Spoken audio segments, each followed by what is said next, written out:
We have turned the page fully into spring, and it is time for our April monthly weather roundup. I'm meteorologist Joe Martucci. With me, New Jersey State climatologist Dr. Dave Robinson. And more importantly, now that we're recording this on May 5th, my birthday buddy. We are just 8 days away from our birthdays. Happy early birthday to you. How are you feeling coming up on May 13th? Almost another year older. And Oh, okay.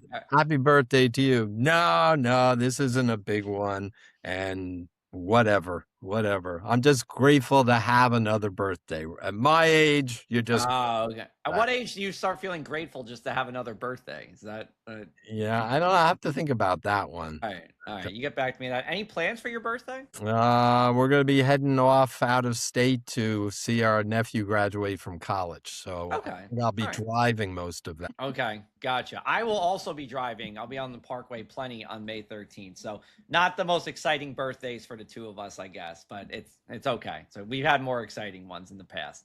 All right. So here's the thing. So the month of April, my first thought when I was emailing you some topics, I was like, God, we have nothing to talk about again. But then I laughed. Yeah, I did laugh because I was like, well, we always figure out a way to fill a half hour. So I'm not concerned about that. But then I started thinking about drought, and that is a big deal. And then you, this morning, or was it last night? Can't remember. Early This this morning, morning. last night said, hey, what about the freeze we had on April 21st? So we're going to talk about the freeze. We'll talk about the heat wave we had too in April, but let's talk about drought. Let's start off with that.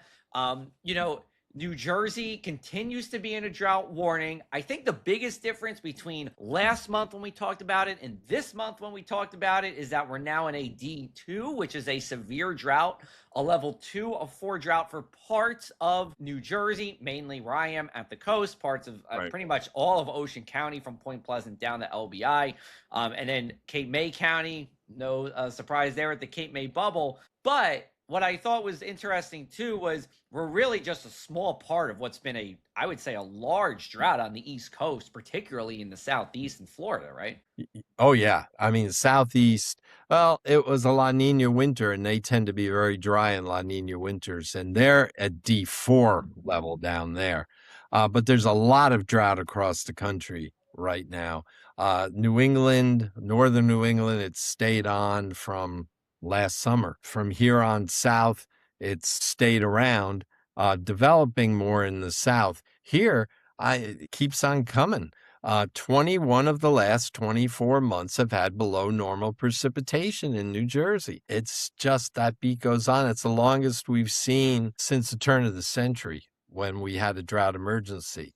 We're in a drought warning now, according to the New Jersey Department of Environmental Protection. Do not be surprised, and I'm not exposing anything that I know and trying to give a call out for that. But I would not be surprised if we have a dry May. You may see New Jersey's first drought emergency since 2002. It was actually lifted in February of 2003. So you think it could, right? Assuming we don't get much rain, you think we could get into that emergency as soon as a few, like 4 or 5 weeks from now? Yep, Okay. I truly do. Okay. I And what's think, driving that, right? So, like a little more in the weeds, like where are we with like yeah, water drinking I levels? mean, we're about 75% of normal precipitation over the last 24 months. So we've lost half a year of precip in the last 24 months. Groundwater in South Jersey has just not had a chance to rebound at all. And that keeps stream levels lower in southern part of the state. The reservoirs in North Jersey did respond with some slightly above normal rain in March in North Jersey, not in the South, that helped to fill the reservoirs up much better than they had been a month sooner. But also you have to look at the time of year. This is the beginning of the water consumption season, if you will, Yeah. by humans. Watering lawns, filling cars, filling pools, washing cars, and also plants are using that water to grow, to transpire moisture into the atmosphere. Warmer temperatures More of the rain that falls quickly evaporates. It's a tough time of the year that could get worse more quickly during the summer. We always talk about sneaky winter droughts. Yeah. There's less water consumption, there's less evaporation, and so on and so forth. But if these conditions, and we were talking at the end of August, early Yeah. September, I might say they'd give it a longer wait and see. But I think it's potentially prudent with an emergency, they can impose water restrictions for public consumption, Right. lawn watering. I mean, it can vary. I don't have any idea what it would be because it's been so long since we've been in an emergency.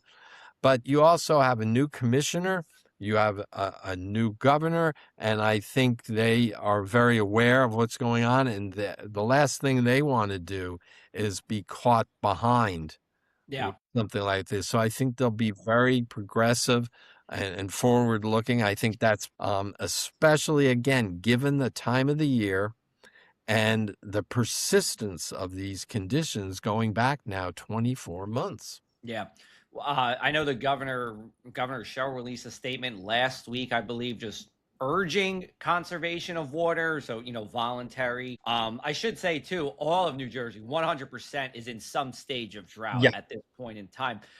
Do you know of any, like, are there other states that are in mandatory water restrictions? Are you aware of any? I Just don't off the know top of where your head? it's certainly, I know it's not Delaware. I haven't heard of anything statewide in Pennsylvania. No, I No? haven't Okay. No, really been paying a lot of attention, but you're right. The yeah. governor did. You'll find a quote of mine in her Uh, state last week. all right. I I was should have done more research on this. I was asked to provide something, and I talked about the 75% of normal precipitation over the last 2 years. I don't know if they got into I can't remember exactly what Oh, hold on. I see the quote. Should I okay. read it? Here we Go go. I'm going to read the quote. No, it's just two sentences. Remind me. I remind precipitation across New Jersey has been below normal for approximately 75% of the last 24 months. As you said, the typical wet weather that New Jersey has relied on to restore our water supplies over the winter and spring has not fully been realized. That's brilliant. Um, I mean, yeah. Brilliant statement.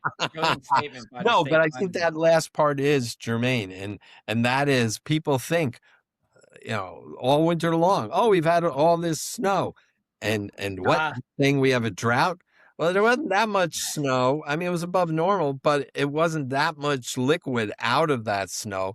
The vast majority of our winter precipitation is always rain, even in a snowy winter, yeah. and we didn't have much rain, so we were fooled. A lot of people were fooled. And, Yeah. and we've been running about an inch below normal each month. It's not like early in the drought in the fall of 24, where, I mean, the bottom fell out of our precip gauges. But we've been running 3/4 of normal, 3/4 of normal, 3/4 of normal. So it's not like we're not seeing rain. It's just been consistently below normal, but not exceedingly so. Yeah. Um, Nickel and diming our ways into, it more it severe drought. it adds up. Yeah. Yeah. Just with the snow, and I'm glad you transitioned there for me because I did get a few questions about this. Okay. So, in New Jersey, right? I mean, there's really, even a snowy winter doesn't really do much for our water supply, nor does it really recharge the ground. But I'm assuming, right, that also extends towards the snow coverage because there were some comments that were saying, well, hey, we had snow on the ground for so long, but that doesn't really mean anything either, right?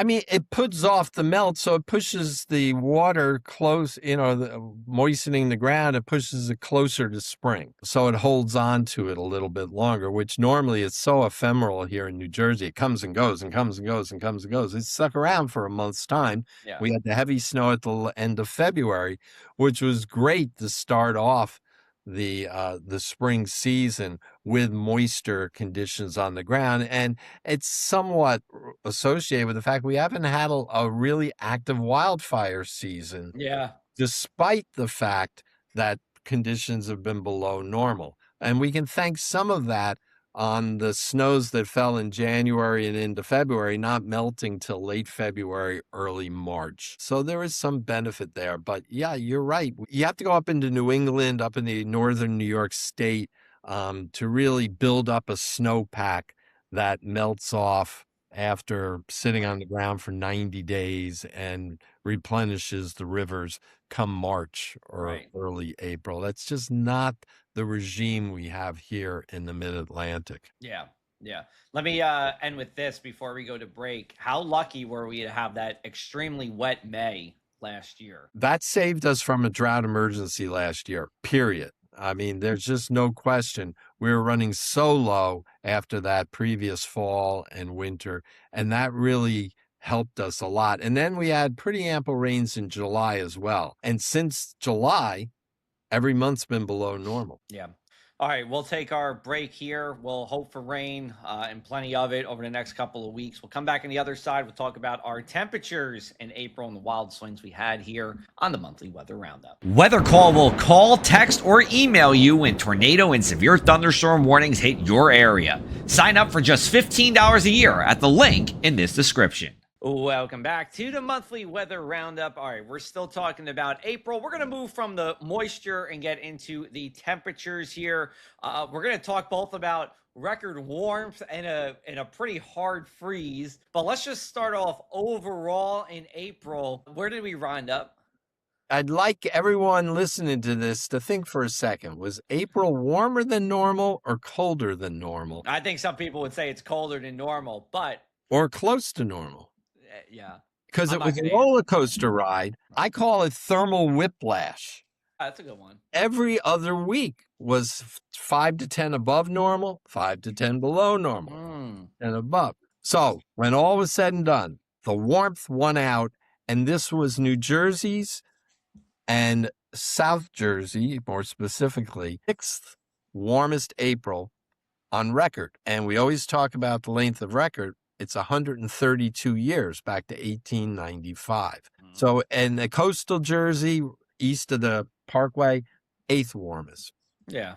So we're talking about a top 10. Now, those preliminary numbers, they have barely changed by a tenth of a degree in the last couple of days. The final numbers should be out of the National Center probably tomorrow or Thursday, but they're not going to change much. So above normal temperatures, boy, roller coaster ride, whiplash, whatever you want to call it. We had summer and we had really quite cold and damaging cold conditions. So if you want let's talk about the cold first. We'll talk about that hard freeze that we had on the 21st of April here. I'll admit I didn't realize, we were talking beforehand, I didn't realize how significant it was, particularly once you got further inland. I mean, I know generally Parkway corridor dropped to like the upper 20s, which is hard freeze-ish, but there were colder temperatures. I'll let you go. Yeah, of our 70 weather network stations, all but 10 went below freezing that morning, and the 10 were like Seagirt, Little Lake Harbor Township, Atlantic City Marina, West Cape May. You had to see the water for you to not. Yeah, you had to see the water, Yeah. basically. But otherwise, it was a combination of factors that led to a really hard freeze that preliminarily looks like it impacted every kind of fruit grown around the state. We're talking blueberries, strawberries, peaches, apples, grapes. And so it didn't just attack one region of the state, it was over most of the state. And it didn't just go after one particular variety of fruit. And we could be talking damages in the $100 million range because there are some areas that lost 80% of the buds. Now, we have to wait and see. Some buds, there'll be second buds. They tend to be smaller and fewer, but that could save things. And so you have to wait some of these out to just see just how much damage occurred. Horticulturally, there were impacts too. I know a rose bush in front of my house got nipped along the top of it. And it's a south-facing exposure, but of course it was nighttime. But I noticed that was nipped. So even the horticulture community got hit. So what we had there, it was a combination. It had been so warm the week before. We'll talk about. So the buds were out. It was late later than the normal late freeze in most of the state. We had a freeze on the 8th that was actually a little colder overall statewide, but it's early in the month. It was kind of Right. normal. Right. Then came the heat wave. Then came this freeze, but it was also the magnitude of the cold and it was the duration of the cold. For hours, it was below freezing. And some areas, over a dozen of our stations, got to 19 to 24 degrees. And most of the rest were 25 Yeah. to 32 degrees. That's So cold. when you get that cold, mitigative things, you may have heard about fans Yeah. blowing in Yeah. the air, putting water, spraying water on some of the peach trees and apple trees and other things, even strawberries, to form like an igloo, an insulated cover. Smudge pots out in the fields with smoke that holds some of the heat of the day near the surface. These mitigative things don't work when you get down into the low 20s. Yeah. There's not much you can do. And this is just a big hit on agriculture early in the season. Again, to be determined next month, we should have a better feel on this. But many farmers were telling folks at Extension here at Rutgers, this may have been the worst they'd ever seen. Really? This was Wow. particularly notable. Again, late in April, following a very warm previous week. Yeah. And here, we're in the middle of a drought to worry about too. Well, Although yeah. that may have had a little bit to do with it because the ground was relatively dry, and a dried ground can cool off pretty quickly as compared to a moist ground, which may have some heat of evaporation and such, helping keep things a little milder. Yeah, and I like from a Rutgers perspective, you say the extension stations, right? I mean, they're in I think every county, almost every county in New Jersey, right? Like what's their role in this? Well, they help with the evaluative process. Okay. And they help gather data, and we're gathering data for the extension broadly in the state so that if there's any kind of compensation through U.S. Department of Agriculture or another source that could be obtained, Right. we'll provide some of that information to help justify the need for it. Ultimately, the justification is what's being seen in the fields. Okay. But this will support the fact that this was an act of God, if you Yeah. will, Yeah. and not just malfeasance. Although I don't know how you'd come up with that on the part of the growers. And Yeah. we're talking about temperatures. The lowest in Cape May County was 25 at Woodbine. These Yeah. are our weather stations. Hamilton, Blueberry Country, got Yeah. 27. Yeah. Berkeley up in Ocean County Ocean. at Miller Air Park, 23. That cools. That place is cool. And Cream Ridge in western Monmouth County, 23 degrees. So, and that's apple country out Yeah. there. Oh yeah. So this shows you, folks. I mean, if you woke up in your suburban neighborhood or down near the coast, you knew it was a chilly morning. Yeah. Yeah. But you didn't realize what the farmers were having to deal with Sure. on that morning. Yeah. And back on the 8th, it wasn't as cold in some areas. Yeah. Duration wasn't as great, but even if it was, the plants weren't as far There along. weren't So the buds were more protected. So there we go. So there's Yeah. your cold story All in the right. 6th warmest April on record. Right, right. Yeah, topsy, or what'd you say? Thermal whiplash. I Thermal just say weather whiplash, but thermal No, whiplash. this one's got to be thermal Yeah, whiplash. thermal. I know. I'm thinking too elementary here. All right, let's get to the heat. So April 13th to the 17th. Man, I mean, it felt like summer and then some. I mean, it wasn't the humid summer, but the Right. heat was on. I got some numbers. I got some things for you here. Go. So at ACY Airport, we did the following. We were tied for the second earliest 90-degree day on record on April 15th. We broke the daily record high on the 14th at 88 degrees. I did on the 15th at 90 degrees, which, by the way, was the other second place. Broke the daily warm low temperature record on April 15th at 65 degrees. Then on the 16th, we broke the daily heat record at 91. This is like data overload right now. And then the second time on record with 2 or more 90-degree days in April but it was the earliest 2+ days in the 90s. I got one more thing too, but I'm going to save that for when we get a little down the road. And that, so people know, is Atlantic City Airport in Yes, Pomona, inland. inland, what, 15 miles or so? I think it's actually 8. Okay, maybe it's not, But anyway, yeah, it's not but not much. in Not the much. Pinelands, in the Yeah. Oh Pinelands, yeah. Yeah, yeah, yeah. exhibit this. Yeah, the highest temperature one of our network stations had in Cape May was 89 at Cape May Courthouse on the 16th. And that's very impressive there, by the way, because you still have the bay to your. I know it's inland, but you're surrounded on water all 3 sides there. Yep. Hamilton, which had the coldest Yeah. temperature in Atlantic County on the 21st at 27, was 94, Whew. hottest. Berkeley, which was the coldest on the Yeah. 21st at 23, was the warmest in Ocean County at 93. And Creameridge, well, no, and Howell. How? Howell hit 23, which was it was That's cold. Creameridge for the 23. That's right. Howell hit 92. Got it. Howell hit 92. So yeah, I mean, wow, it was something It to was talk. toasty, man. I mean, after the winter we had, and we've discussed how cold it was. It was cold. It was cold. It wasn't record cold, but it did feel like wow. Like I didn't think this day was going to happen. Like it was pretty incredible, and of course, record setting both during the day and at night.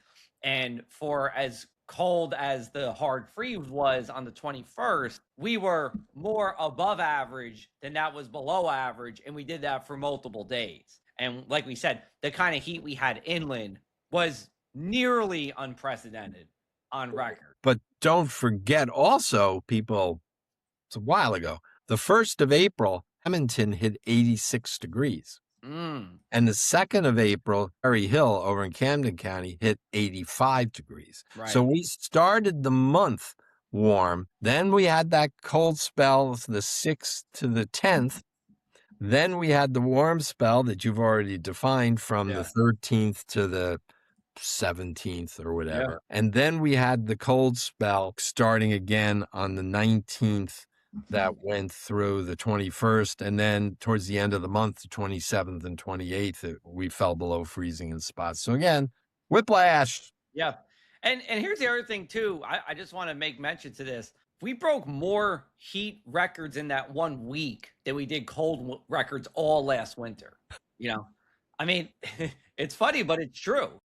That's the interesting thing about when we look at temperatures and all. Yeah. If you look back the last 2 years, we've had a number of warmer than top 10 seasons or top 10 months for warmth. Yet we also had cold winter of 24, 25, and we had a cold November of 25 to February of 26. Mm-hmm. But none of those cold months ranked in the top 10. Right. For cold. They were 30th or 40th. So what we've got, I think we've talked about this before, the distribution of temperatures. Normally they're up around here, but you can be on the cold side or the warm side. Yeah. Yeah. And so even in a warming world, you can have cold. But as the temperatures of warm, we've shifted curve. So there's still cold over here. Right. It's just not as frequent as it was when it was here. Mm-hmm. I'm not praying here. I'm just doing my bell curve. You're praying for rain.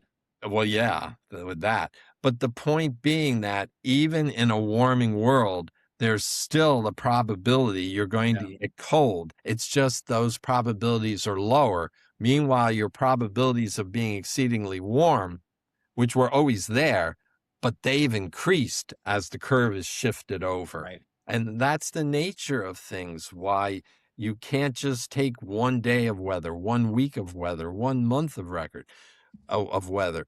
You're talking years. We haven't had years over here in a long, long, long time. Yeah. When you're looking at days and weeks and a month here or there, yeah, we can still be on the cool side. Yeah, totally. I'll end with this here.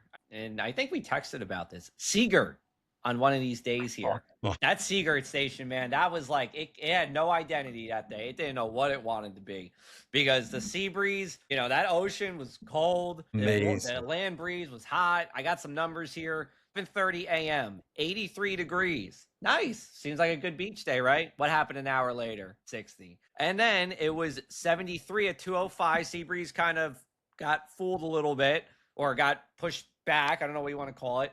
But at 4:05, it went down to 62. Then the sea breeze weakened for the day. As it does, it turns back into a land breeze. It was 90 at 4:30 p.m. I actually remember I told somebody, not this day, it was the following day. I was in Spring Lake near Seagirt, and I said, "Oh, what are you doing the rest of the day?" They said, "I'm going to go to the beach." I said, "You should go to the beach after 4 o'clock because that's when the land breeze is going to work back in." Or before noon. Or before noon, right? Well, this was already like 11:30. Yeah. So, but yeah. This is advice, and those of you who live near the beach know this. You go until about 11 or 12, let it warm up, 10, 11, and then forget about it for hours. And sometimes, even in the summer, we see the warmest temperature of the day at 2 in the morning.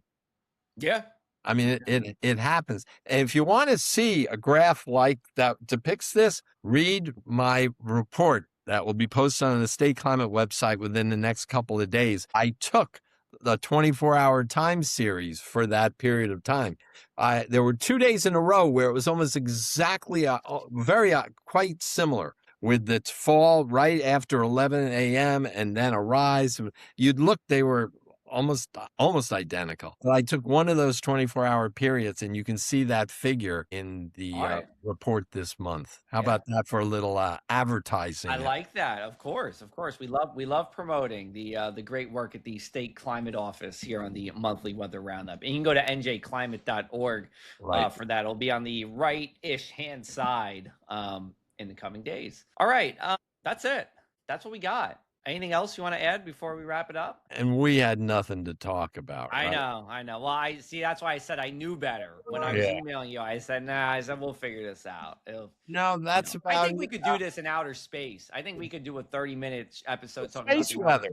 Space weather. Yeah. I think I just finished up a couple things. We're mentioning we've escaped the bullet with the fire season thus far, but that could still come about. We've not had severe weather that we've seen in past springs thus far. We had some rumbles of thunder on a few days in April, but we haven't had a major squall line with severe weather come through, which again, it's only the start of that season. Here on the East Coast, it picks up as we get to June, July, and August. But so far, we've dodged that type of severe weather and dangerous fire outbreaks. So we should be grateful sometimes for what's going on in a month that farmers are anything grateful. Yeah. Good way to leave it there. All right.